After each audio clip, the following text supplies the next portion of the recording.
Hola, ¿qué tal? Muy buenos días. Pues ya estamos estrenando este programa Mentes en Construcción para el ciclo escolar que está iniciando y bueno, pues estamos engalanados con la presencia de la doctora Guadalupe Acle Tomasini de la FE Zaragoza. Bienvenida, Lupita. Bien, muchas gracias por la invitación. Pues esperamos que no sea la única vez. Esta es tu casa. Gracias. Bien, pues la doctora Acle hoy nos tiene preparado un tema muy interesante, pero sobre todo muy necesario para nosotros que trabajamos con alumnos de todo tipo, alumnos que en muchas ocasiones presentan factores de riesgo, situaciones de vulnerabilidad y que en muchas ocasiones también no sabemos cómo manejar. La doctora Acle es experta, tiene varias investigaciones en la FE Zaragoza y trabaja en la residencia en educación especial, precisamente en la línea de investigación sobre resiliencia y hasta donde sé, Lupita, te has especializado en factores rurales. No, ya estamos también. Ya estamos avanzando en los urbanos. Sí. Perfecto. Pues esta plática va a versar precisamente sobre resiliencia. Es la primera de 4 que nos trae la FE Zaragoza y que bueno, esperamos la participación de ustedes, profesores que están frente a las aulas y que en muchas ocasiones se tienen estas dudas, cómo enfrentar a los chicos con mayor vulnerabilidad. Yo los dejo unos minutos con la doctora Acle. Adelante, Lupita. Muchas gracias, Susana. Bien, pues buenos días a todos. Lo que yo les voy a presentar ahora es un tema que podríamos decir que está de moda. Sin embargo, es un tema de investigación actual y es un tema muy, muy importante dada la situación de crisis en que nos encontramos, no solo en términos de país, sino en el mundo entero. Sin embargo, no vamos a resolver los problemas del mundo entero, vamos a resolver los problemas de nuestras escuelas. Cuando Susana me invitó, pues con mucho gusto aceptamos, aunque nuestro ámbito de trabajo sobre todo es primarias, este tema tiene muchísima aplicación también en relación a todo lo que pasa en secundaria. En primer término, podrían pasarme la diapositiva, vamos a ver lo que es resiliencia y qué se entiende por resiliencia. Fíjense que este tema proviene de la física y el vocablo resiliente quiere decir que cuando tenemos un resorte, lo extendemos y lo soltamos y el resorte vuelve a su lugar. También este término ha sido adaptado en las ciencias sociales para caracterizar a aquellas personas que cuando viven en situaciones de adversidad o de vulnerabilidad desarrollan estrategias que les permiten tener una buena calidad de vida y un desarrollo psicológico exitoso. Ustedes en la literatura van a encontrar múltiples definiciones. Sin embargo, la mayoría de estas definiciones coincide en señalar que es la habilidad que vamos a tener como personas para adaptarnos, para resurgir y para recuperarnos de esas situaciones adversas, para acceder a una vida productiva y significativa, pero lo que sí tenemos que tener siempre presentes es que la resiliencia no va a ser una característica fija de nuestra personalidad, sino que la resiliencia se presenta cuando estamos en una situación extrema y de muchísima vulnerabilidad ante la que tenemos que desplegar una serie de estrategias para hacer un afrontamiento exitoso a esas situaciones de tanto estrés. Y entonces tener un estado de bienestar ante el riesgo. Algo que es también importante es que nosotros como personas no siempre somos resilientes. Yo creo que ustedes maestros y los chicos de aquí del estudio podemos hacer como una reflexión. Hemos todos pasado momentos difíciles en nuestra vida y a veces nos cuesta mucho más trabajo enfrentarlo y en otras veces estamos más fortalecidos. En este sentido, si pasamos la segunda diapositiva, ¿cómo entenderíamos nosotros que estamos en ámbito escolar a la resiliencia educacional? ¿Sí? Si estamos viendo que esta resiliencia se presenta en situaciones adversas, nuestro propósito como educadores, como maestros, como psicólogos, pedagogos, quienes trabajamos con estos chicos, tratamos siempre de entender cómo es que estudiantes que están en las mismas situaciones y ambientes de adversidad o de vulnerabilidad, cómo es que unos son exitosos y otros no lo son. No podemos atribuirle al alumno únicamente la característica de resiliencia, y lo que es un hecho es que la adversidad la vamos a tener nosotros en cualquier nivel educativo, ¿no? Recuerdo una noticia que hubo ayer, que seguramente todos ustedes están, escuchamos todas las noticias, de una balacera que hubo enfrente de una escuela, y estaba yo escuchando en el radio cómo los papás en su desesperación, en vez de quedarse en la escuela que estaba cerrada a puerta y lodo, buscaron cómo salirse por atrás, ¿no? Entonces son como reacciones ante una situación de adversidad. Así es. Que bueno, afortunadamente no había balacera atrás, pero si hubiese habido, hubieran habido mayores consecuencias. Claro, claro. ¿Sí? Y es la forma de reaccionar del ser humano. También, ¿no? Pero a veces hay que fomentar habilidades que nos permitan resultados más exitosos. Así es. ¿Sí? Bueno, en ese sentido, si por favor me pone la siguiente, diversos autores han estado trabajando desde un enfoque ecológico, o le vamos a llamar ecosistémico, ¿no? En ese sentido, los trabajos que nosotros estamos llevando a cabo en la Facultad de Estudios Superiores Zaragoza de la UNAM, nos basamos mucho en la propuesta de Bronfenbrenner en su libro de Desarrollo Humano, que nos habla de que todos nosotros estamos inmersos en distintos ambientes y que hay una relación estrecha entre unos y otros ambientes. Bronfenbrenner define estos ambientes como el microsistema, el mesosistema, el exosistema y el macrosistema. En el microsistema es, bueno, ¿qué actividades desarrollamos nosotros como personas en un ambiente dado?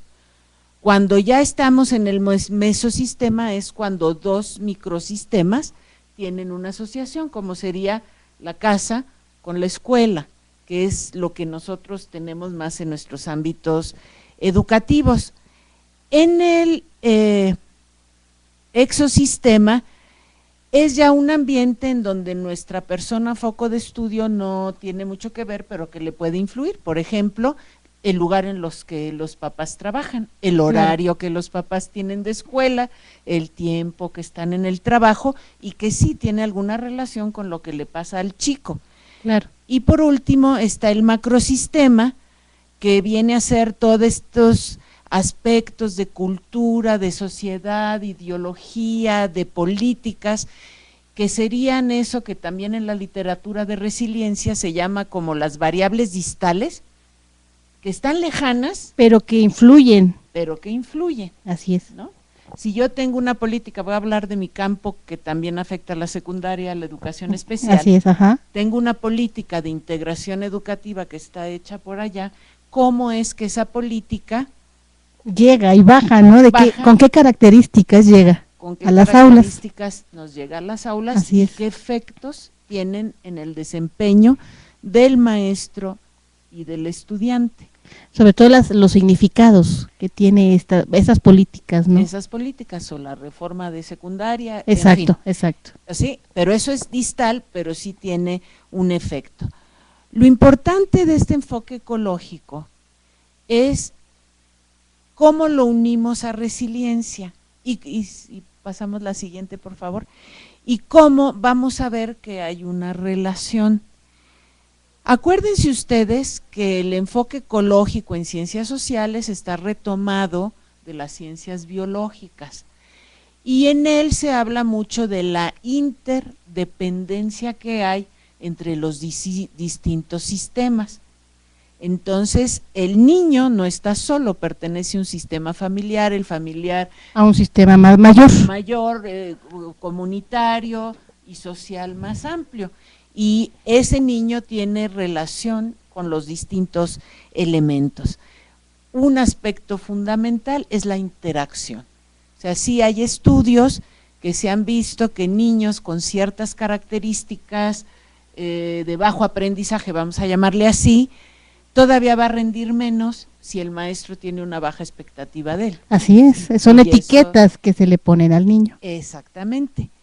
Por otro lado, es importante al considerar estas interacciones que todas las personas y los sistemas que tienen relación con el niño son igualmente significativos en los efectos escolares que estamos teniendo. Y también dentro del enfoque ecológico, acuérdense que un principio fundamental es que el total siempre será mayor que la suma de las partes. Esto que implica que nosotros, al ver los fenómenos de una manera más integradora, no es nada más el niño, o no es solamente el padre, o no es solamente el maestro, sino todo lo que significan en conjunto. Y que hace un todo. Así es. Sí, eso es otro aspecto. En ese sentido, lo que nosotros vamos a ver es que en estas interacciones, el niño, el estudiante, el chico, nosotros mismos nos vamos a ver influidos o afectados de ciertas maneras, según sean estos contextos. Y la escuela es un hábitat creado, o sea, cuando nosotros vemos la ecología biológica, no hay escuelas. Pero no creamos los hábitos, claro, los hábitats, perdón, claro. Es la naturaleza, ¿sí? Así es. Y cada especie en cierto ecosistema tiene su nicho y tiene su hábitat, ¿sí? Para nosotros la escuela es un hábitat que es creado socialmente, en el cual los niños van a encontrar su nicho. Por eso hay autores que lo que nos dicen es que nosotros, una tarea que tenemos es de construir ese hábitat que sea hospitalario para que los estudiantes puedan crear sus nichos y tener mejores desempeños. Cuando nos encontramos en situaciones de adversidad y unimos esta cuestión del enfoque ecológico, lo que se requiere es crear procesos de negociación entre los diversos sistemas, los diversos participantes, y nunca olvidar que el estudiante está vinculado a esos diferentes ambientes. La adversidad de nuestras escuelas, y traigo a colación el ejemplo de la noticia esta, creo que fue en Sinaloa, no solo está sujeto a alguna situación de adversidad que se pueda presentar dentro de la escuela, como es el bullying, ¿sí? Sí, claro. Sino que también puede estar enfrentando situaciones de adversidad externa, que el ejemplo estaría en esta situación de la balacera. Así es. Sí, como para ilustrarles ejemplos que seguramente, bueno, qué bueno que el último no es habitual, pero que se presentó, pero claro, el bullying, sí hay reportes, es algo cotidiano, que eso ya se está presentando cotidianamente. Ya habiéndoles dado este marco sobre lo que es el enfoque ecológico y la resiliencia, vamos a ver ahora lo que son los factores que están asociados y que los vamos a ir como concretizando un poco, ¿sí?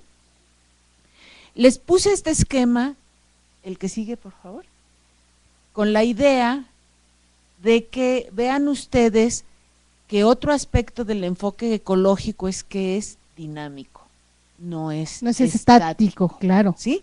Y que si nosotros queremos evaluar y construir la resiliencia, se da en este engranaje y de manera continua. Se habla mucho sobre los factores de riesgo, los factores de protección y las situaciones de vulnerabilidad en la que estas situaciones, estos factores se ponen en acción, y cómo hay factores mediadores que son los que van a favorecer que disminuyamos los de riesgo e incrementemos los protectores para que podamos construir esos comportamientos resilientes y lograr éxito en el desarrollo psicológico de los estudiantes y académico. La vulnerabilidad que implica es una reacción intensa ante los estímulos que conduce a una desadaptación. Ser vulnerable en edades tempranas puede llevar a comportamientos de desajuste o no, puede ser por factores de familia o de la misma escuela o, como vimos, del ambiente. En ese sentido, un factor protector es aquellos elementos que pueden modificar, mejorar o cambiar las respuestas de la persona, de la familia, de la escuela, de la sociedad, de la nación, ¿sí?, ante los peligros que se presentan, y cambiar la trayectoria de riesgo negativa hacia una trayectoria positiva de mejoramiento. Hay ocasiones en que podemos tener un factor de riesgo, un factor protector, digamos, que sea no precisamente agradable, pero que fortalece a los individuos. Un ejemplo lo tenemos en las familias que tienen hijos con alguna discapacidad, pero que eso los mueve muchísimo, han creado organizaciones y han favorecido y buscado cómo mejorar el desarrollo de los niños. Entonces, en ese sentido, los factores protectores van teniendo una importancia capital para poder reducir los de riesgo que están provocados por la vulnerabilidad. Y esos factores mediadores que se ven en el esquema y atendiendo a… no, era la misma. Bueno, sí, entonces si quiere ponemos la que sigue, va vinculado. Esos factores mediadores y atendiendo a lo que sería este enfoque ecosistémico o ecológico, holístico del que estamos hablando, nos llevaría a que tendríamos que hacer un análisis de qué es lo que evaluaríamos, sobre todo con la finalidad de que podamos ver interrelaciones. En el ámbito individual, como ustedes ven, nosotros podemos evaluar cuestiones como habilidades, habilidades cognitivas, habilidades de aprendizaje, emociones, cómo son las relaciones interpersonales de los chicos, sus niveles de aprendizaje, qué tan adaptados están, cómo es el autoconcepto, cómo son sus niveles de autoeficacia, los valores, o sea, son muchos elementos y les voy a dar una idea de lo que ha reportado la literatura respecto a algunos estudios que se han hecho.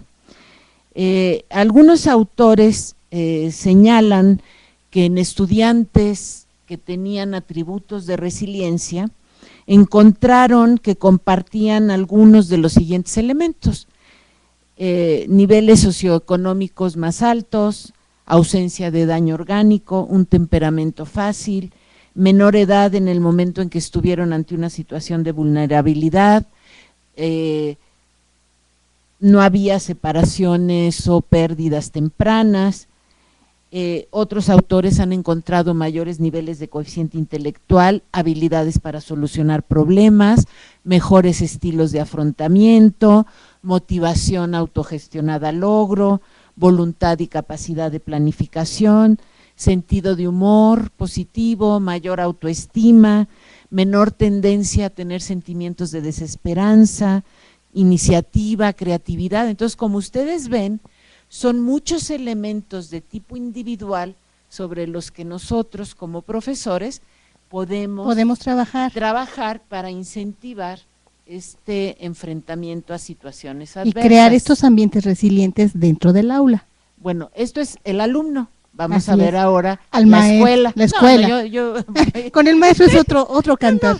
yo creo que los maestros que están escuchando pueden hacer una introspección Así y es. ver que de estas habilidades también tienen, ¿no? ¿En qué Porque nivel son están también desarrolladas? las estudiadas con maestros. Así es. Pero de eso les va a hablar, vamos a dejarlos picados, les va a hablar Rosalinda. Perfecto, de tenemos maestros. todo un proyecto de investigación en cuanto a Sí, este tema. Exacto. Muy bien. Ella les va a hablar de maestros. Vamos a hablar ahora, la idea era hablarles en general para Claro. que tuvieran la base de lo que es este modelo de ecosistémico y la resiliencia. Muy bien, Lupita. ¿Sí?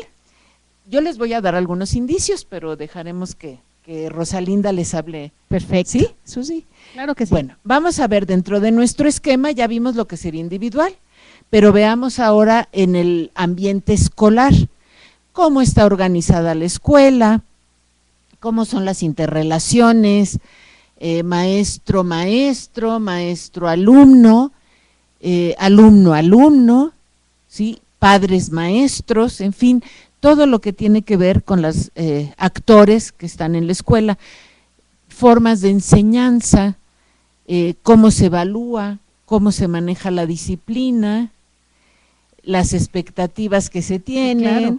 la comunicación, las creencias. Es que acabas de tocar temas, Lupita, que son como a veces escabrosos, ¿no? La disciplina, Sí. la comunicación, que muchas veces como maestros no tenemos mucha conciencia de cómo los manejamos. Es a veces intuitivo, a veces sale, a veces no, pero no analizamos cuándo sí y cuándo no.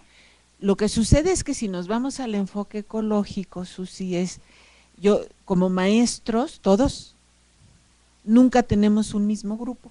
Claro.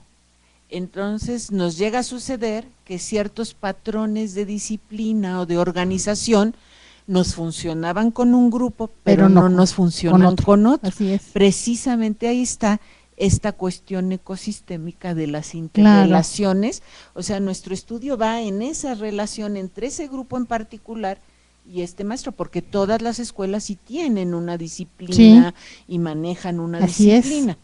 Alguna maestra hace muchos años oí en una conferencia que decía algo muy interesante, decía, siempre tenemos que pensar que los niños de ahora no son los niños de hace 30 años. Ni como nosotros fuimos. Ni como nosotros fuimos, yo mucho menos, ¿verdad? Pero lo que es una realidad es que nuestros chicos de ahora, digo, yo tengo más bien sobrinos adolescentes y veo que mis respetos para los papás y para los maestros. Claro que ¿no? sí. El internet, el que no sabe uno con quién chateas, en fin, tienes unos chicos en otra época. Totalmente y a lo mejor diferentes. Eso implica que como maestro tengas otras estrategias claro. que ya no te van a funcionar las de Así ahorita. es, así es. ¿Sí? Entonces, como ven, también tenemos esta parte de escuela.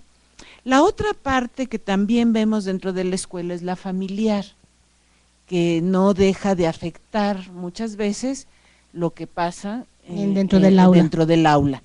En el ámbito familiar, los autores o lo que tendríamos que evaluar es la organización. ¿Cómo son esas relaciones de familia? Padres ausentes.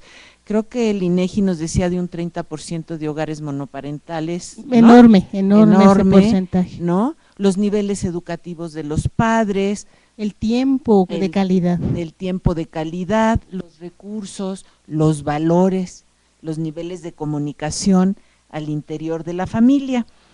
Y en ese sentido, los mismos autores, bueno, yo no les he dado nombres de autores, pero de las investigaciones que refieren, por ejemplo, respecto a los padres, hablan de padres competentes, de una relación cálida al menos con uno de los cuidadores primarios. Muchas veces los padres trabajan y son los abuelos los que están a cargo. La posibilidad de que las familias cuenten con redes de apoyo que les sostengan, o mejor experiencia educacional. También hablan de capacidad intelectual de los padres, de una formación de valores, si la familia es cohesionada o es disfuncional, en fin, es también algo sobre lo que hay que analizar con la conciencia de que nosotros como maestros hay aspectos en los que no nos vamos a meter, pero que sí podemos analizar como elementos que nos están afectando dentro del aula y que se tendrán que hablar con los padres porque ellos tendrán que buscar cómo modificar lo esas resuelven, situaciones, así ¿sí? es. Ajá.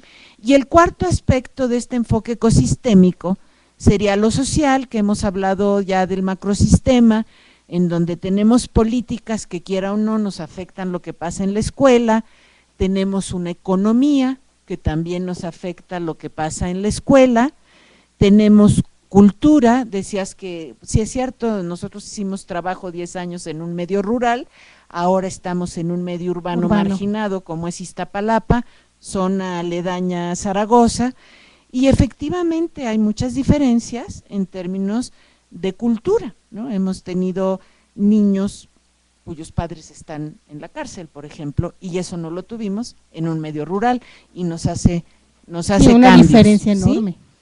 ¿A qué servicios de salud tienen acceso los chicos? Eso es importante, la familia, los valores también como sociedad. De esta manera, digo, muy rápida. Sí, abuelo de pájaro. Abuelo de pájaro. ¿Ven ustedes cómo cuando evaluamos estos factores de riesgo individuales, familiares, escolares y sociales, y vemos esas interrelaciones, podríamos entonces, y por favor me pasan la siguiente diapositiva, pensar o planear acciones que permitan construir ambientes resilientes, ¿sí? Y entonces nos volvemos nosotros a enfocar en el aspecto individual, en el aspecto escolar, en el aspecto familiar y el social. Entonces ustedes en la diapositiva pues podrían ver algunos elementos, obviamente estos no son exhaustivos, ¿verdad? Podrían haber más, pero son como líneas. Así es. ¿Sí? Que diversos autores mencionan, algunas nosotros las hemos estado trabajando en las escuelas primarias. En el ámbito personal es pues cómo fomentar el desarrollo de aquellas habilidades cognitivas, de aprendizaje, sociales que encontramos que los chicos no tienen, cómo fomentar la motivación si vemos que no están motivados, elevar el autoconcepto, promover relaciones proactivas y no destructivas, cómo sí fijar límites y reglas. Claro, eso es bien importante. ¿Sí? Que el chico sepa hasta dónde puede llegar. Exactamente, y lograr una mejor adaptación escolar. Así es. Ustedes generarán propuestas en el ámbito de la secundaria, ¿no? Que son problemas diferentes. Diferentes por edad, por dinámica de la escuela, horarios, por expectativas, etcétera, ¿no? En el ámbito escolar ya lo que tocaría administradores y maestros es cómo les brindamos a los chicos oportunidades para que desarrollen la motivación, para que desarrollen las habilidades, cómo hacer el enriquecimiento de vínculos, cómo a veces enseñarles esas habilidades sociales o esos hábitos de aprendizaje, hacer que tengan expectativas elevadas de ellos mismos, brindar apoyo y afecto, y también la escuela pues fijar sus límites y sus reglas, ¿no? ¿Sí? Que se dice fácilmente, pero cuando vives ya esa situación ya en carne propia, Ajá, se complica, ¿no? Exactamente. O sea, suena bonito, pero hay que trabajarlo y llevarlo concreto a situaciones Así específicas, ¿sí? En el ambiente familiar, pues es importante brindar información a los padres, fomentar que tengan relaciones positivas, brindarles apoyos a los padres. Muchas veces, bueno, yo hablo de la experiencia que tenemos nosotros en primarias, con padres no con altos niveles educativos, y los maestros les piden que ayuden a los niños, pero pues la verdad no pueden, ¿no? Entonces, ¿cómo también hacer ciertos programas a padres que puedan de veras ayudar y apoyar a los hijos en la escuela? Involucrarlos en los procesos educativos, porque sí se tiende a, mejor que los padres nos meten mucho ruido, mejor que no participen, pero habría que ver cómo. Creo que en secundaria no es tan fácil, ¿verdad? Pero es mucho más complicado. Habría que ver, ¿no? Sí.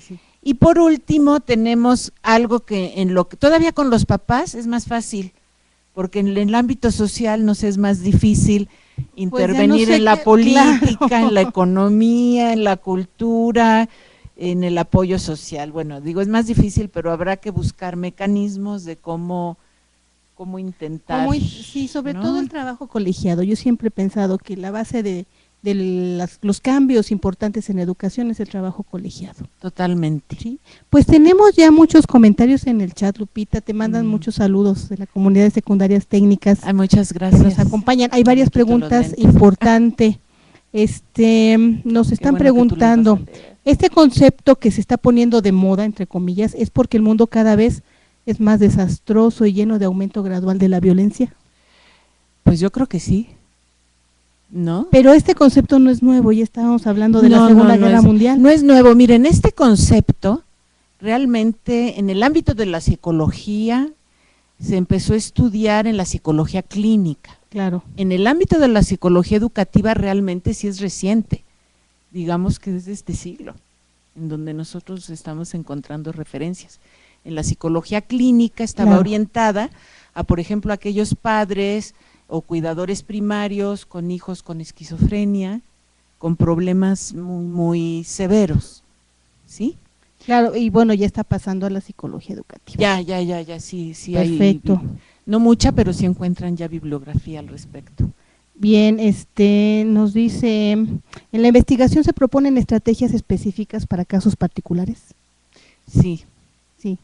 Sí, es que nosotros no podríamos tener estrategias generales, ¿verdad? Porque son los chicos que en un momento dado están en una situación de adversidad y por eso tenemos que analizar estos contextos para planear las estrategias que tendríamos que hacer para fomentar estos comportamientos resilientes. Sí, por eso les decía yo que es como un atributo que no es fijo en nuestra persona. Lo ponemos en juego en un momento de adversidad. Ahora, lo que sí podemos hacer es ir entrenando a los chicos con estas habilidades de una buena autoestima. Por ejemplo, yo lo que observo es esa capacidad de solucionar problemas. Claro. Es algo que tendríamos que fomentar en la educación. Claro, pero nos están preguntando, es una pregunta reiterada, ¿cómo hacerlo? Creo que los maestros tienen muy buena disposición y quieren hacerlo. La cuestión son los cómo, ¿no? Que ya nos van a platicar porque, como les mencionaba, vienen compañeras de la FE Zaragoza que dirigen estas investigaciones, que han estado en el campo con los chicos y que han encontrado cosas muy valiosas. Sí, miren, les voy a dar algún ejemplo de lo que estamos haciendo. Nosotros en primer término llegamos a las escuelas y los mismos directores nos han pedido que evaluemos sobre todo chicos de primero y segundo grado. Acuérdense que trabajamos en primaria, pero bueno, si eso les da ideas, yo encantada. Adelante. Hacemos una evaluación individual donde nosotros vemos muchas de estas habilidades y vemos qué está pasando.